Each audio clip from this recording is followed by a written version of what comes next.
Graça e paz para todos. Glória a Deus. Feliz da vida. Poder estar aqui mais uma vez. Né, meu amor? Verdade. Ai, que coisa boa poder falar com vocês desse evangelho, dessa maravilha. Né? O quanto a gente se alegra de poder ser, né, aquele que transmite algo que para a vida eterna. Verdade. Não, querido. Que o que a gente tem colocado para vocês aqui não são meras palavras, não é só um desejo do nosso coração. É algo eterno, algo que vai fazer com que a sua vida seja assim maravilhosa eternamente, para a glória de Deus. E o mais lindo é que a palavra de Deus nos permite começar a governar em vida, não é? Às vezes nós passamos uma vida no Evangelho, não é? Uma vida de privações, né? de fracasso, vamos dizer assim, né? Sim.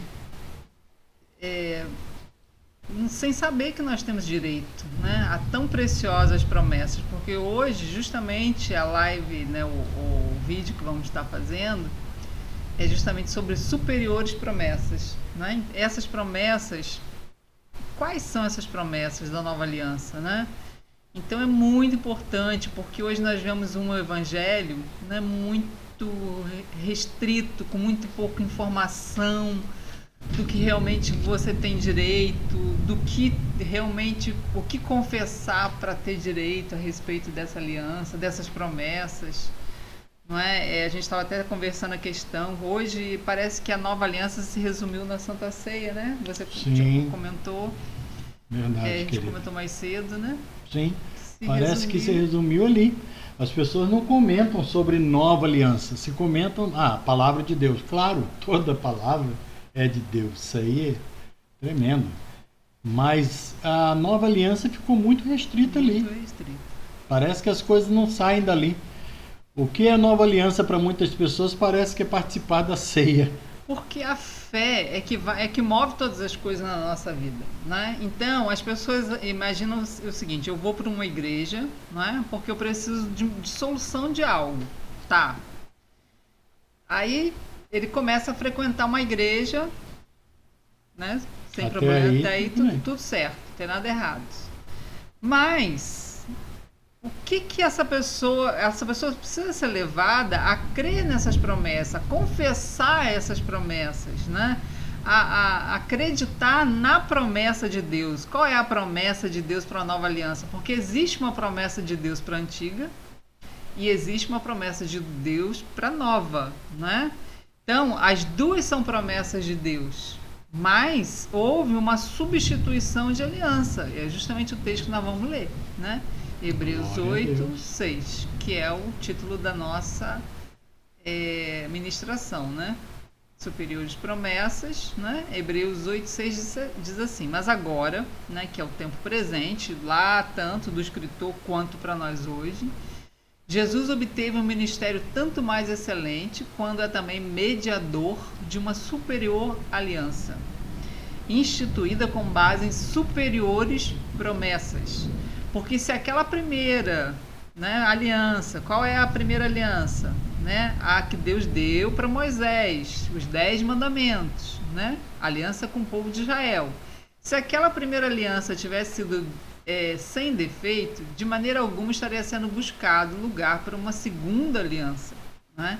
Então, aqui fica claro que houve uma substituição. Por quê? Porque houve aquela aliança não era perfeita, e precisava de uma nova aliança, né? Com superiores promessas e uma superior aliança. É sobre essa superior aliança que nós vamos falar, né? Justamente. Quando a Bíblia fala de mediador, o que é um mediador? O mediador é aquele que se coloca entre duas partes que vão fazer uma aliança. Hoje nós fazemos uma aliança com quem? Com Deus, né? Essa aliança é feita com Deus. Porque a gente tem o hábito de achar que a gente deve alguma coisa para o diabo, né? Que o sacrifício de Jesus foi para pagar uma dívida de Deus, nossa, com o diabo, né? E Deus, Jesus pagou essa dívida no nosso lugar. Não, nós não devemos nada para o diabo. Parece que o diabo tinha algum poder para exigir isso, né? Você não deve nada para o diabo. né? Mesmo que você não conheça essa aliança, você não deve nada para ele. Agora nós somos devedores a Deus. Certeza. Então nós tínhamos uma dívida com Deus. Nós não temos uma dívida com o diabo.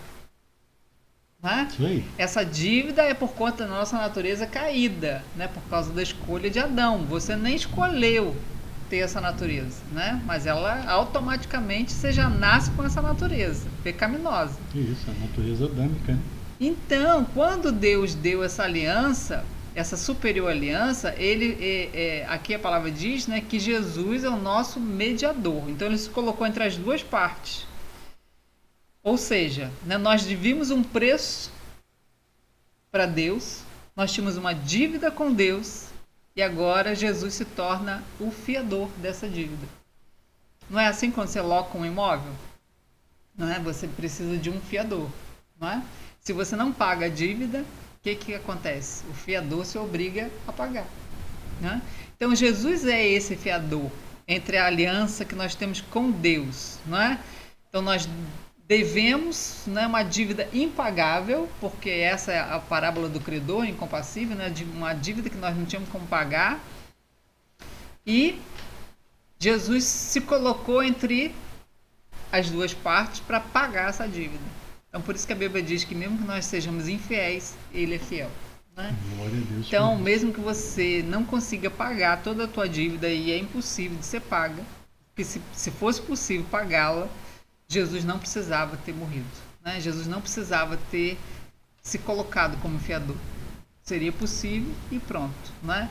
Um objetivo a se cumprir. Então, nós vamos ver justamente quais são essas promessas, quais são os termos da antiga aliança, né? O que a antiga aliança exigia, o que a nova exige, qual é a promessa da antiga aliança, qual é a promessa da nova, né? É isso que nós queremos né, ministrar aqui no seu coração, para você, que o Espírito Santo, né, possa abrir o seu entendimento para entender sobre essa superior aliança. Hebreus 7:21. Você quer colocar alguma coisa? Não, beleza. Tá perfeito. A gente até aquela hora tinha colocado, né? Justamente. Tá cortando um pedacinho aqui, será por quê? Não, a gente pode fazer isso aqui, ó. Melhorou? Isso. Ou a gente pode fazer isso aqui também. Um pouquinho, né? Fica melhor. Então, Hebreus 7:21 diz assim: mas este, né, Jesus, foi feito... Quem? Foi Jesus, né?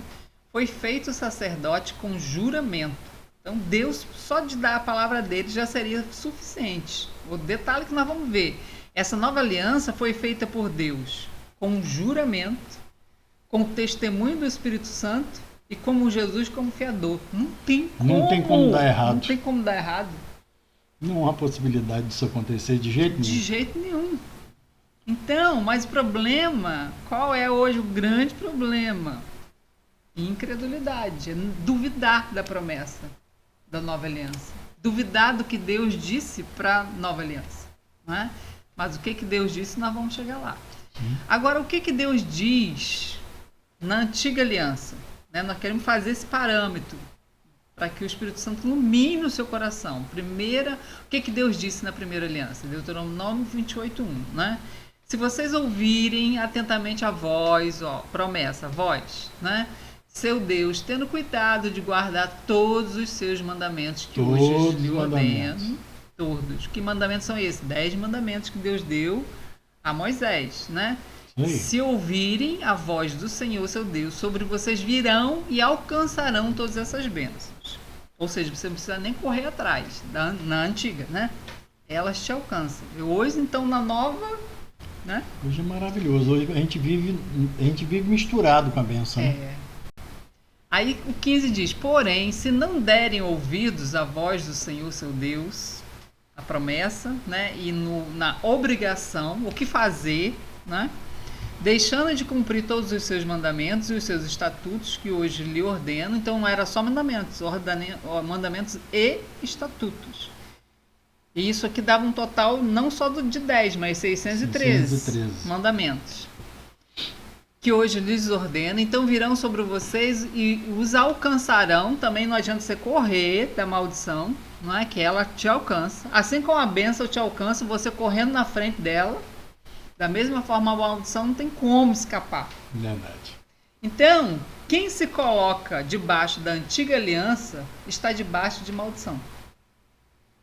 E a Bíblia diz que aquele que está sobre a lei está debaixo de maldição. Estar sobre a lei está ainda baseado na antiga aliança.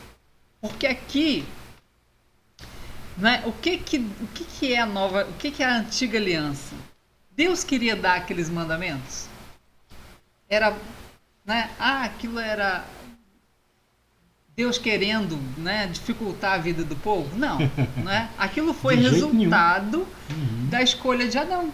Adão fez uma escolha. Nós temos que entender isso fica muito claro na nossa mente, que quando Adão comeu, Deus disse, não, né, da árvore do conhecimento do bem e do mal não comerás. Ali, a palavra de Deus para Adão. Porque no dia que você comer dela, você vai morrer. Adão comeu, não é? A morte veio. Essa árvore tem o bem e tem o mal, não é? Então não é só um mal que mata, tem um bem da árvore do conhecimento do bem e do mal que também mata. Então qual é o bem da árvore do conhecimento do bem e do mal? São os mandamentos, é a lei. Sim. Não é? Então eu conhecer qual é a lei e não conseguir praticar é morte. Porque quem não pratica, peca. E o salário do pecado é a morte. Então, é fatal. A árvore do conhecimento do bem e do mal, morte. Então, você conhecer. Então eu não quero nem conhecer quais são os mandamentos. Né? Acho que os mandamentos já estão, né, na mente do ser humano. Isso, né? já vem na raiz. Vem na geração caída de Adão. Isso já está impresso. Já está impresso. Né? Na nossa carne. E uma coisa que a gente precisa ter, né, eu até citei anteriormente e retorno, é a questão de nós entendermos o que a Bíblia fala ali quando as pessoas dizem que a letra mata e o Espírito vivifica. Né? A letra é justamente essa, a lei. Né? Não é que a lei foi criada por Deus para matar ninguém, gente. Não era esse o propósito. É perfeita. A lei é perfeita. O problema é que o homem não consegue cumprir. Não consegue. Não existe possibilidade. A antiga aliança era o seguinte, era Deus queria isso para o homem? Não. Ele queria o homem no estado de inocência, não é? Sem conhecimento do que era pecado. Porque a partir do momento que ele teve conhecimento do que é pecado, gerou a morte. Isso é a árvore do conhecimento do bem e do mal. A antiga aliança. Agora, que aliança foi essa? Né? Deus deu para o povo de Israel. Não é? Toda a humanidade estava debaixo de maldição. Toda. Não é? Toda ela tinha uma consciência do bem e do mal, porque todo ser humano já nasce com essa consciência do bem e do mal. Descendente de Adão, isso aí.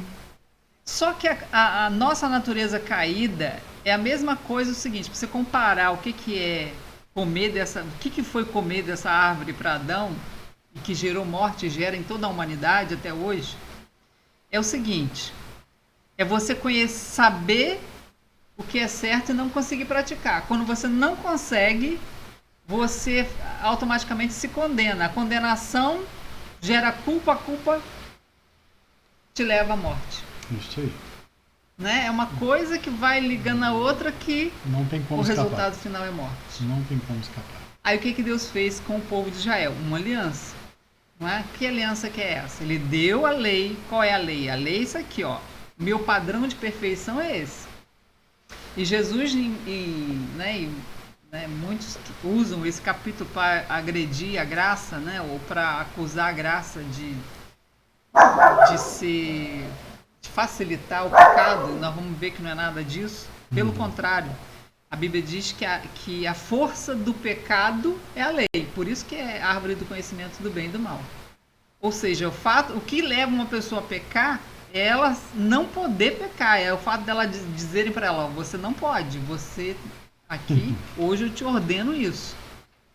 Então, justamente essa força do pecado é a lei. Jeito. Agora, nós vamos entender que o que tira a força do pecado é a promessa da nova aliança, que nós vamos chegar lá. Né? Justamente. Agora, aí Deus fez pegando a linha de raciocínio, Deus fez uma aliança com Israel. Qual era a aliança que Deus fez com Israel? Não é? Que eles quando eles quebravam a lei, eles tinham um escape. Essa é a nova aliança. Eles tinham um escape. Eles sacrificavam um animal, não é? E transferia os seus pecados para aquele animal, não é? Por isso nós lemos no início que Deus fez conjuramento, né, de Jesus como sacerdote eterno, sumo sacerdote eterno. Porque uma vez por ano o sumo sacerdote entrava no Santo dos Santos, né, com sangue de animais, e ele aspergia sobre a tampa do propiciatório, né, que era a arca da aliança, né, dessa aliança. Dentro daquela arca tinha as 2 tábuas da lei, tinha a vara de Arão, que florescia, um pote de maná. Aquilo ali simbolizava a rebeldia do povo, não é? Justamente. Por quê? Complementa aí, para mim não ficar falando sozinho. Rebeldia do povo, porque ali Arão, né, foi julgado pelas pessoas que estavam vivendo, que Deus, eles poderiam falar diretamente com Deus, anteriormente não queriam, mas ali eles achavam que eles podiam também, né? O maná, porque eles reclamaram, né, tanto a palavra maná, assim, o que é isso, né? E também as tábuas da lei, que eles, né, quebraram. Então, eu até estava meditando outro dia sobre isso. Você vê como Deus, ele trouxe a lei para eles, mas como eles viveram a graça, eles passaram pelo mar na graça, com um favor imerecido, né? Eles tiveram a água da rocha, eles tiveram o maná, eles tiveram cordonizes, tudo isso foi graça. Eles não pediram por isso, e Deus deu para eles e eles não mereciam. Mas quando Moisés foi subir, que eles ficaram com medo, né? O texto da palavra de Deus diz que havia trovões, relâmpagos, e eles se afastaram, ficaram com medo. O que eles disseram? Moisés, tudo que Deus te der nós vamos fazer. Olha só, e nem sabiam o que Moisés ia fazer lá, porque Deus não comunicou para ele. Moisés, sobe aqui, que eu vou te dar lei, você dá para o povo. Não, mas eles achavam que eram capazes de cumprir qualquer coisa. Olha como que a palavra que sai da boca tem poder, né? Então temos que tomar muito cuidado. Deus sabia que era impossível eles guardar, claro, era impossível eles cumprirem toda a lei. Eles iam quebrar, né, em algum momento. Justamente. E o fato de não quebrar a lei não é quebrar de vez em quando, né? Não. E também não é tentar fazer, não. O fato de não quebrar, para que a bênção te alcance, você não teria que não pecar da hora que você nasceu à hora que você morreu. Em momento nenhum quebrar a lei. Porque isso é a lei, isso é a árvore do conhecimento do bem e do mal. É você saber o que é o bem e não conseguir. Você citou algo aí, para mim não perder aqui, você citou algo aí que me chamou a atenção agora. Eles tinham que cumprir a lei, e quando quebravam a lei, o que eles tinham que fazer? Sacrificar para poder obter um perdão temporário. Temporário. E hoje, se quebra a lei, e agora que não se sacrifica mais? Importância do sacrifício de Cristo, que aí foi uma nova aliança que ele trouxe. Então é muito importante entender isso. Então nós lemos o seguinte, que Jesus é o nosso sumo sacerdote eterno. Por que acontecia com o sumo sacerdote? Deus, o sumo sacerdote, era representante do povo. Ele entrava com sangue de animal, né, e ele tinha que passar durante aquele ano se preparando, né, se consagrando. Ele não se envolvia com nada, nem com mulher, trabalho, material, nem com a esposa. Ele se separava mesmo durante um ano. Então era todo um preparo, né, para ele entrar na presença de Deus, né, e aspergir o sangue sobre a rebeldia do povo, que era que eles quebravam a lei, eles, né, murmuravam, eles questionavam a questão de Arão ser o representante deles e achar que não precisava de um representante.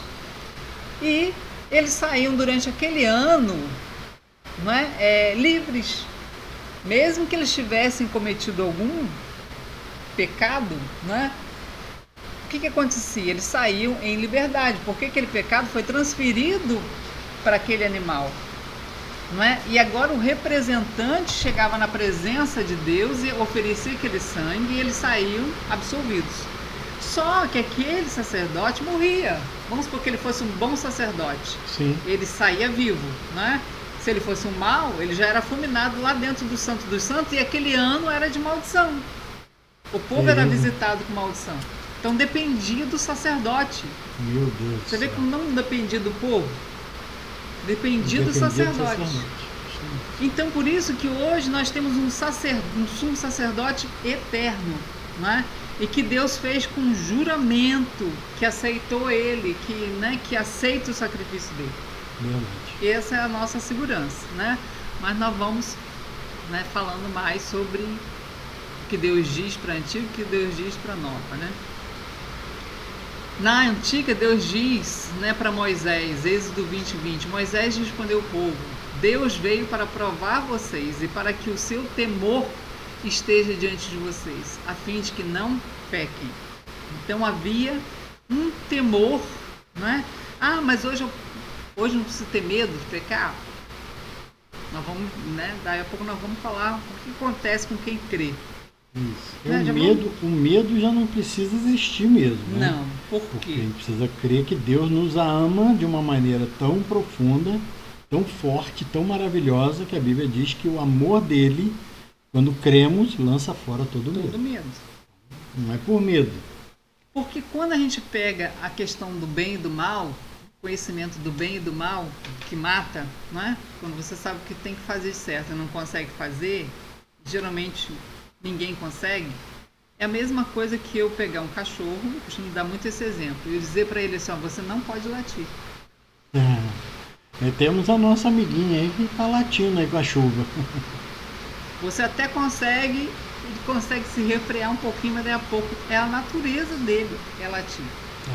Então, o homem caído faz parte da nossa natureza caída pecar.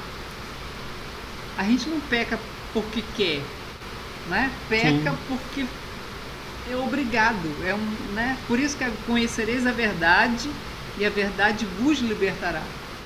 E ali Jesus estava falando isso para os fariseus, para os doutores da lei, que conheciam a lei melhor do que qualquer um de nós, porque ficava até os 12 anos de idade só aprendendo os mandamentos, né? Os 5 primeiros livros, né? Então eles sabiam de cor e salteado na Torá. Tanto é que quando o rapaz ele completava 30 anos, né? Ele até 12 ele aprendia, nos 30 anos ele ia na sinagoga e era apresentado pelo pai.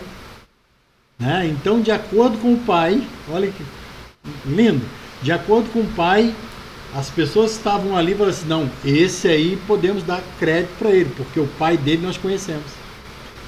Por que a importância do pai? Porque o pai ensinava, o pai ele inseria o filho nessa verdade. Por isso Deus disse, quando Jesus se batizou, este é o meu filho amado, em quem eu tenho prazer. Era o pai apresentando o seu filho, né, para o mundo ali, né? Eu acho muito lindo isso aí.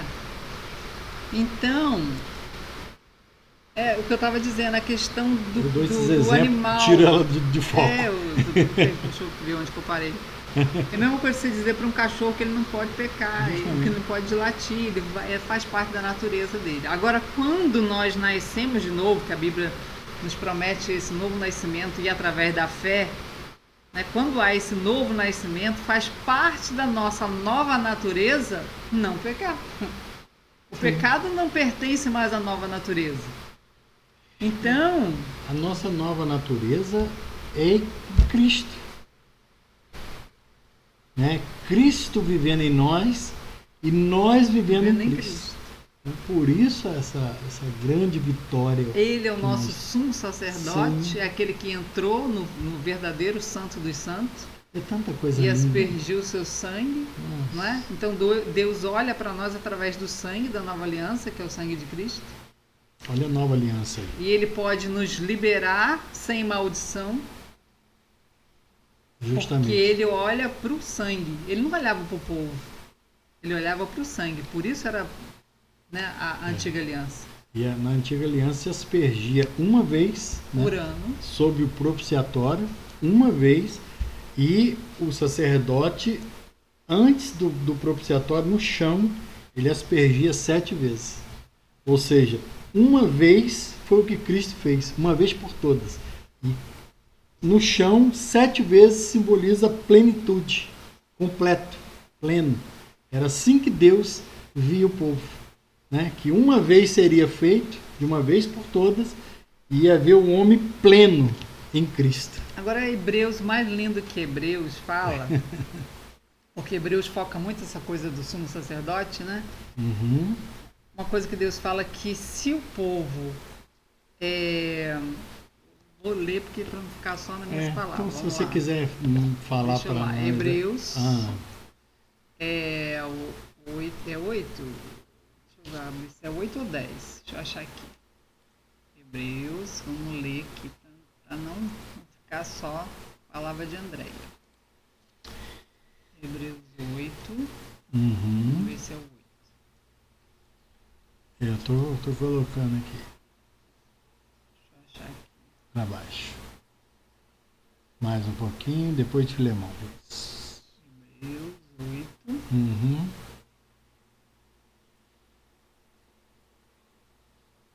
Ó, Hebreus 8:6. 8:6. Eu vou colocar aqui para a gente colocar lá na tela, né? Para o pessoal ver. Só um minuto.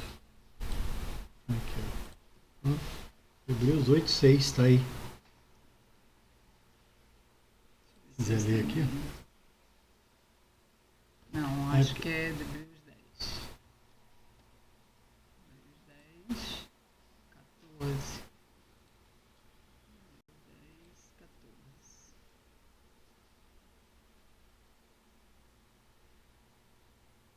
10, 14. Isso. 10:14? 10:2. 10:2. Aham. Então, peraí. Hebreus 10. Vamos lá, Hebreus 10:2 aqui. Vou botar o 1 e o 2 aí. Porque o 10:2, ó, doutra sorte não teriam cessado de ser oferecidos, porquanto os que prestam culto, tendo sido purificados uma vez por todas, não mais teriam consciência de pecados. Olha só como que isso aqui, como que o povo era, como que era a questão deles, essa coisa do sangue, né? Eles ofereciam, aqui está falando das duas alianças. Olha vamos ler para a gente Isso. poder entender, né? É o contexto. Ora, visto que a lei tem sombra dos bens vindouros, não a imagem real das coisas, nunca jamais pode tornar perfeitos os ofertantes. Ou seja, não adianta a gente achar que nós somos vistos por Deus perfeitos porque não pecamos, porque nós em algum momento pecamos, né? Essa é a lei, né? Com os mesmos sacrifícios. Aqui está falando da aliança, olha. Nunca jamais pode tornar perfeito os ofertantes. Ofertantes do quê? Do sangue, né? Que eles ofertavam o sangue de animais, né? Sim. Com os mesmos sacrifícios que ano após ano, ou seja, todo ano era oferecido.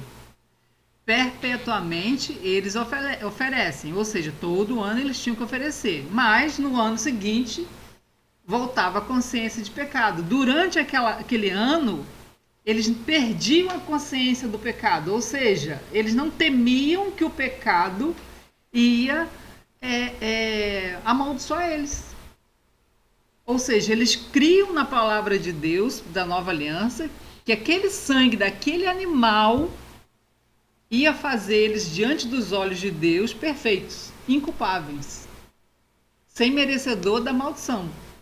E eles confiavam naquilo e tinham a consciência, não tinham consciência de pecado. Né? Ou seja, durante aquele ano eles tinham certeza da bênção de Deus, porque o sumo sacerdote, o sacrifício do sumo sacerdote foi aceito. Agora, hoje, na nova, o sangue de Jesus é muito superior ao de animais. Com certeza. E às vezes nós temos esse medo. A maldição vai me pegar, Deus vai me punir do meu pecado. Por quê? Tem consciência de pecado. Ter consciência de pecado é a mesma coisa que dizer que Deus não aceitou o sangue de Jesus. Ou seja, se o povo no passado não tinha consciência da bênção de Deus, que aquele ano eles iam ser abençoados, imagine nós. Aí ele diz, no 2, né? Doutra sorte não teriam cessado de ser oferecidos, mas eles tinham que oferecer todo ano. Porquanto os que prestam culto, tendo sido purificados uma vez por todas, não mais teriam consciência de pecados? Ou seja, era o que acontecia com eles. Eles não tinham consciência durante aquele ano, mas no ano seguinte voltavam a ter. Eu creio que quando ia chegando próximo a data, né, do Yom Kippur, eles, com certeza, né, dia da expiação lá, com certeza eles deviam ficar apavorados. Já estava chegando o dia, porque o negócio já estava ficando difícil. Ia definir aquilo ali, aquele dia do Yom Kippur, ia definir se eles iam ter um ano de bênção ou de maldição.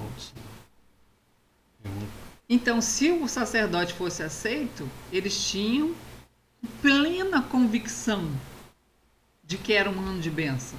Sim. Só que aí agora Jesus dizendo, o escritor, que ninguém sabe, né, não define certo se era Paulo ou não, ele dizendo para os crentes judeus, hebreus, por isso que é a carta aos hebreus, porque eles estavam ligados à antiga aliança, essa coisa do pecado, né, de oferecer todo ano, porque o templo estava lá em Jerusalém, o sacrifício de animais existia. Só foi destruído 70 anos depois. Né? Então, eles ainda confiavam naquele sacrifício para perdão do pecado dele. Então agora, o escritor está dizendo para eles, olha, vocês têm uma superior aliança, porque vocês não têm mais que oferecer todo ano o sacrifício de animais, tanto que Deus permitiu a destruição do templo. Sim. Né? Houve a destruição, a perseguição até para os próprios discípulos. A gente acha, meu Deus, mas foi o que aconteceu. Você vê que no capítulo 3, o que a Bíblia fala em Atos? Que ali Pedro e João estavam indo aonde? No templo, na hora nona. 3 horas da tarde, era a hora de estar lá orando. Então estavam ainda cumprindo alguns rituais, né, de que estava ali. Então, por isso tudo isso aconteceu. Tudo indica que foi Paulo que escreveu essa carta, né? Porque Paulo pegou muito firme nessa coisa de romper com a lei, romper com a antiga aliança, né? E entrar na nova aliança, né? De corpo e alma. Mas por que eu estou dizendo isso? Por que é importante? Hoje nós vimos muitos cristãos ainda com consciência de pecado, ou seja, consciência do pecado, ou seja, medo da punição. Então não creem. Isso é incredulidade. Não creem que o sacrifício de Jesus apagou seus pecados. Aqui cobria temporariamente, mas o de Jesus, ele apagou eternamente. Não é? E não é um todo ano. Apagou eternamente. Não é? Tanto o que você pecou ontem, o que você vai pecar, o que pecou hoje, o que vai pecar amanhã. Não é? Então, essa consciência de pecado, ela bloqueia a graça de Deus, bloqueia a bênção de Deus, te tira da nova aliança, né? E te coloca debaixo da lei. E aqueles que estão debaixo da lei estão debaixo de maldição. O que você quer? Sim, não, eu quero colocar esse versículo aqui para eles, né? Para eles terem uma ideia do que é a questão da consciência que você está colocando, né? Justamente sobre isso. Né? Olha o que diz a palavra de Deus. O aguilhão da morte, pecado. A força do pecado, a lei. Ou seja, a consciência. O que dá força para o pecado? A lei. Gente, o que dá força para o pecado é a lei. Aí você fala, mas como isso, pastor? Mas é isso que acontece. Toda vez que a lei é colocada para mudança de comportamento anunciada na religião, né? A religiosidade dos fariseus naquela época era muito sobre isso. Tanto é que uma mulher, 18 anos encurvada, na sinagoga, junto com ele, Jesus cura. E o que eles falam? Poxa, tem 6 dias para fazer isso. Você escolhe logo o sábado. Ou seja, você tem que mudar o seu comportamento, você tem que mudar, Jesus, a sua forma de trabalhar, porque não é assim que tem que ser feito. Então hoje, o que acontece? A força do pecado é justamente cada vez que se anuncia, Cada vez que se coloca que isso ou aquilo é pecado, que a gente sabe realmente que é pecado. Não que não seja, claro, eu vou abrir aqui um parênteses, mas a religião hoje tem colocado coisas assim absurdas, mas vamos colocar aquela que ainda tenta viver dentro da lei da palavra, né? Então, toda vez que essa lei é anunciada, ela não livra a pessoa do pecado, pelo contrário, essa lei faz com que a pessoa peque mais ainda. É terrível isso. Verdade. Não é? É terrível. É uma roda d'água sem escapatória. A pessoa viver dentro daquilo ali. Uma vez eu disse isso, né? E faço menção novamente, que o cristão hoje, escute bem, o cristão hoje, ele vai aos cultos esperando ouvir de alguém novo, alguém que não o conhece, ou alguém que vai pela primeira vez na igreja, ou alguma pessoa que ministra, tem uma boa palavra, que vai na igreja. O que a pessoa que vive na lei espera? Que alguém irá trazer algo novo que o fará mudar de vida. Uma fórmula. Isso. Uma fórmula de viver diferente. Sim. Pode falar. Porque hoje, o que acontece com a religião? A pessoa ela está em busca do que pode e o que não pode. O que é pecado e o que não é pecado. Sendo que hoje ela não é levada.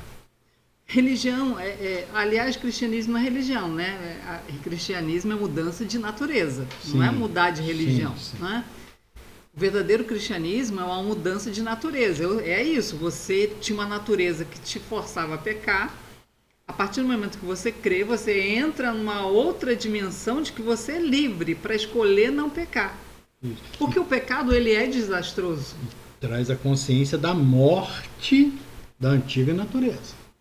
Porque enquanto ela não morre, você não consegue viver do lado de cá. Agora, o que é ela morrer? É ela deixar de pecar? Não. Ela ainda vai ter pecado. Porque a Bíblia diz que se nós falarmos que não temos pecado, somos mentirosos. Isso aí. Então, não é que ela vai deixar, nesse corpo vamos deixar de pecar.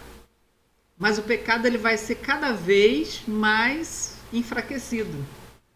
Porque a nova natureza vai libertando essa antiga do aprisionamento, do ter que pecar. É como se esse cachorro que tem que latir, né, mal comparando, né, para a gente entender, esse cachorro que tem que latir morresse nessa natureza de cachorro e nascesse um ser humano.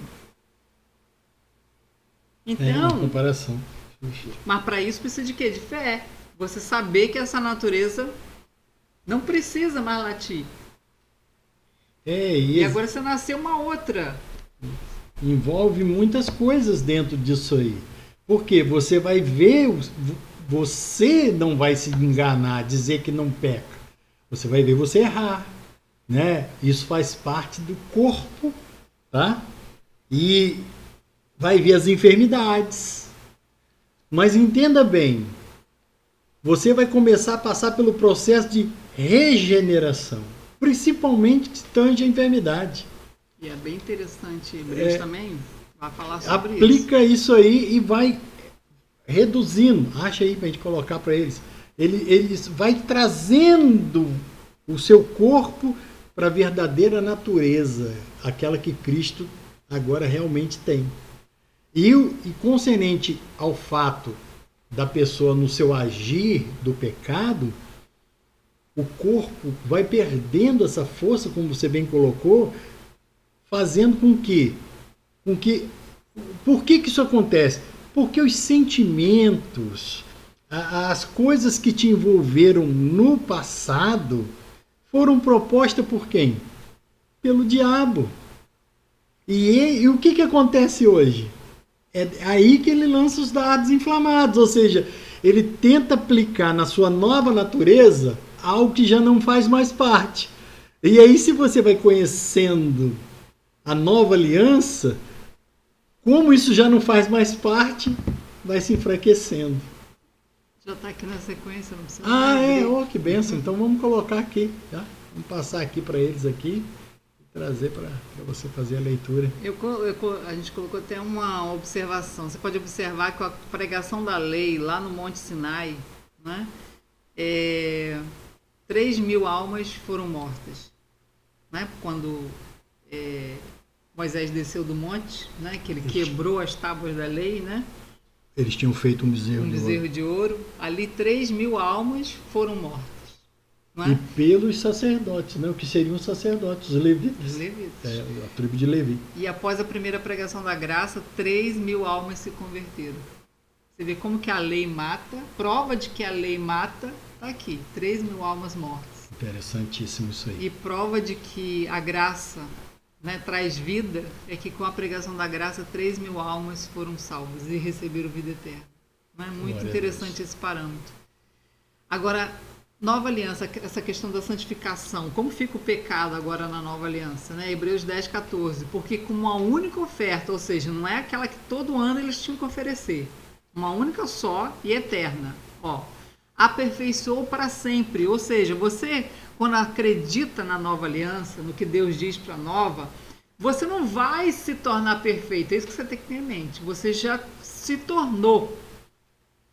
Mesmo quando você erra, não é? Você continua perfeito aos olhos de Deus. Só que o que é hoje a mentalidade do cristão? Não é? Que se ele erra, ele não está apto para receber a bênção. Porque ele ainda está confiando na sua obra. Ele ainda está confiando no fato dele ter conseguido obedecer os mandamentos ou não. Ele não está confiando no sangue de Cristo. Né? Então ele diz aqui, porque com uma única oferta aperfeiçoou para sempre. Ou seja, você, a partir do momento que você creu, e por isso que nós temos que permanecer na fé. Justamente. Firme na fé. Firme na fé. Aquele que permanecer até o fim será salvo. E permanecer no quê? Permanecer sem pecado é impossível. Não é como. Então, permanecer na fé, em crer que Deus te vê perfeito, crer que Deus não vai te amaldiçoar, porque Ele olha para o sangue. E diferente da antiga aliança, que era feito isso todo ano, e o judeu tinha consciência disso, agora foi feito de uma vez por todas, para sempre. Ou seja, você não vai ser perfeito, você já é a partir do momento que creu. Né? Então, aí ele diz... Só para concluir o raciocínio. Eu tenho um exemplo disso aí bem bacana. Porque com a única oferta aperfeiçoou para sempre os que estão sendo santificados. Ou seja, não diz nem os que se santificam. Você observa por que a Bíblia fala que aquele que nasceu de novo, ele produz fruto. Né? A carne produz obras. O Espírito produz fruto. Fruto não é algo que você tem que fazer, é algo que nasce espontaneamente. Por isso que não é o que eu não posso fazer. Vai chegar a hora de chegar ao ponto daquele pecado que eu era, vamos dizer. Que eu era, o fato de você tirar a condenação, tirar, né, a culpa e a condenação do diabo, que você vai para o inferno por causa daquele pecado. Né? E você ter consciência, se firmar nessa fé. Esse pecado não me condena mais, porque ele já foi condenado em Cristo. Se ele foi condenado em Cristo, como que Deus vai punir um pecado duas vezes? Deus seria injusto. Um crime não pode ser condenado duas vezes. Se eu achar que Deus me condena por um pecado meu, eu tô dizendo para Deus, Senhor, é injusto, porque tu condenou em Cristo e vai me condenar também. Está na lei. Quem pensa desse jeito está vivendo lei. Uma coisa que eu queria colocar quando você falou aí, eu acho interessante, me veio na minha mente, talvez pelo Espírito, quem conhece carro, ou quem não conhece, que tem um carro, é muito simples. Os carros mais novos hoje, ele às vezes apresenta um defeito, e na maioria das vezes, grande maioria das vezes, ele apresenta esse defeito no painel do carro, né? Porque hoje tem um controle, aquela caixa, né? Que controla tudo. Então ele apresenta o defeito. Quando a pessoa, o mecânico, passa aquele computador de bordo, né? Aquele computadorzinho, a caixinha é computador de bordo, ele passa ali, apresenta o defeito para ele, detecta o defeito. Hoje não tem quase mais nada. Hoje o camarada vai lá e compra a peça. Então ele compra a peça, troca a peça, E se passar de novo, sabe o que vai acontecer? Vai apresentar o defeito. Mas a peça foi trocada. Ué, mas como assim? É desse jeito. Ele apresenta o mesmo defeito com a peça nova. O que faz mudar? Ele tem que zerar. Ele vai naquele computador de bordo e zera ele. E aí, quando ele faz aquele reset no computador de bordo, ele faz a leitura, já não tem mais aquele erro. Esse reset é o que nós precisamos ter em fé, que Cristo fez por nós. Ou seja, ele já deu tudo novo, mas nós ainda continuamos a apresentar os defeitos. Por quê? Porque ainda não conseguimos alcançar a fé, ou não conseguimos crer de verdade. Ou seja, é o reset, não conseguimos crer de verdade. E aí continuamos apresentando o defeito, mesmo estando perfeito. Então, quando a gente tem isso, é interessante. Na hora que você falou, esse exemplo. Achei muito bacana isso aí. Aí, né, diz que nós estamos sendo santificados. Então, hoje, como que nós lidamos com o pecado? Ignoramos. Sim. Ou seja, qualquer pecado, né? Ignora. Você ignora o pecado. Nem ora por ele, não. Se firma, né? Se firma. Você não vai ignorar no sentido de dizer que ele não existe. Você sabe que ele existe. Por isso que a Bíblia diz que nós temos que ser sinceros para Deus. Uhum. Só que nós não confessamos os nossos pecados para ele perdoar.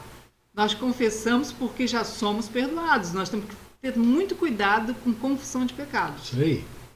Que se eu confesso o pecado para perdão, eu ainda acho que tem pecado que Jesus não levou sobre si. Justamente. E isso é legal, o nome de Jesus. Esse é o grande perigo. Né? Perigo. Por isso que nós temos que nos firmar na fé. É como se pisar o sangue, né? Sangue. Isso aí. Então, nós não confessamos, não tem problema nenhum você falar para Deus seus pecados. Mas não confesse para Ele perdoar. Confesse já agradecendo que Ele perdoou. Senhor, eu não sou esse pecado. Por mais que, que coisa horrível. Às vezes, né, vamos supor, a pessoa que tem problema com ira, né? Porque às vezes a gente foca muito no pecado moral. Problema com ira. A pessoa se ira por qualquer coisa. É pecado. Sim. Não é? Nossa. Então, a pessoa se irou, né? Numa situação se irou. O que você tem que fazer? Pai, olha aí o que a minha carne é. Né? Tô eu aí me irando de novo. Mas eu sei que tu já levou, que Jesus já levou a minha ira sobre ele. Toda a condenação por esse, né, ímpeto de ira já foi condenada em Cristo. Eu me firmo em quem eu sou. Eu sou perfeito aos teus olhos. Eu não sou isso. Você está confessando, mas você não está confessando para ser perdoado. Você está se firmando no perdão que você já recebeu. É diferente. Você me fez lembrar o que Paulo disse. Né? Um homem de Deus, né? Que escreveu tantas coisas maravilhosas a efeito da nova aliança, e ele disse, acho que ele estava no mesmo desespero, Senhor, quem me livrará do corpo dessa morte? Mas que tralha que eu não consigo me livrar disso. Aquilo que eu quero fazer eu não faço, aquilo que eu não quero eu acabo fazendo. O que eu quero eu não consigo, o que eu não quero eu faço, ou luta, quem pode me livrar disso? Aí ele termina, né? Glória a Deus, né, por Jesus Cristo. Então ele sabia em quem confiava, né? Porque existe ele chega a dizer o combate da fé, né? Sim, hoje o nosso desafio, né, por mais louco que isso possa parecer, nosso desafio não é vencer o pecado, porque o pecado já foi vencido. Foi vencido. E hoje nós vemos uma igreja cansada por tentar vencer o pecado. E ela está sempre condenada. Por quê? Porque ela não consegue. Existe E outros que desviam. Né, porque ele chega de frustração. Ele chega ao ponto de dizer assim, ser crente não dá para mim, porque eu tento e não consigo. Uma vez você até publicou isso, né? Não se me falha a memória, no Facebook, né? Cadê o fardo leve, o jugo suave? Hoje, nós analisamos e vemos que se parar, gente, e analisar direitinho, quem vive, né, em prédios, ouvindo muita coisa da religião, ele está sofrendo mais do que quem está vivendo aí fora. Porque as pessoas que estão aí fora não estão nem aí. Estão vivendo a vida. Aí fala, mas não pode, pastor. A pessoa está lá dentro da igreja, fazendo as coisas. Tudo bem, filho. Ele vai viver da maneira com que, claro, ele aprende coisa boa, não tratar as pessoas mal, cuidar da sua vida, ser responsável, buscar um bom caráter. Só que isso não vai mudar a vida dele. Vai chegar uma hora que ele vai se sentir cansado, fadigado, e isso é o que acontece. Eu não vou dizer para você 100%, porque eu não conheço todo mundo, não. Mas eu vou dizer para você que grande maioria dos líderes chega um momento na vida que ele fala assim, eu não aguento mais. É um fardo pesado. É um fardo. Porque ele está tentando vencer algo. Levar a igreja também junto, nas costas. A vencer algo que já foi vencido. O pecado... Qual é o problema do pecado? A condenação. A condenação já foi solucionada, já foi posta em Cristo. Remar contra a correnteza. É contra a correnteza. Agora, a Bíblia nos desafia ao combate da fé. Ou seja, se posicionar, né, na certeza de que aquele pecado não te condena mais. Por que ele não te condena mais? Porque ele já foi condenado em Cristo. Quando você crê dessa forma, se firma nessa fé, ele perde a força. Né? Porque qual é o problema do pecado? A condenação. Sim. Não é? Então, quando você se firma de que não tem condenação, nenhuma condenação há para quem está em Cristo Jesus, isso é a fé. Não é? Ele perde a força. Vai indo, que chega a hora. Por isso que nós estamos sendo santificados. Não é? E quem santifica é o Espírito Santo. Sim. Então agora vai vir... Não existe uma santificação humana, não. Não existe ninguém que se santifica. Às vezes as pessoas acham que é ele que tem que se santificar. A Bíblia diz que o Deus de paz vos santifique em tudo. Todas as coisas. Corpo, alma e espírito. Então, aí tem aquele célebre versículo, né, que eles debatem contra a graça. Sem santificação ninguém verá o Senhor. Ou seja, dá a impressão de que é uma autossantificação. Autossantificação. Mas é sem essa santificação do Espírito, que é fruto, que não é produzida por nós, não é obra. Não é? A única obra que nós temos hoje na graça, na nova aliança, é fé. Fé e amor. Porque quem creu de verdade, ele ama. Quem crê não condena, quem crê não julga, quem crê não condena o inferno, quem crê, não é? É porque ele é o que a gente colocou um pouquinho anteriormente.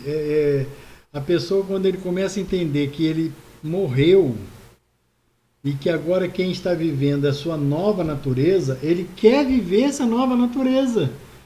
Então, o melhor, que essa nova natureza, quem vai ajudá-lo a crescer é Cristo. Não vai ser algo que ele tem que fazer, é algo que Cristo já fez. E consta na palavra, o Espírito Santo guia, a palavra de Deus diz que esses são filhos, são guiados.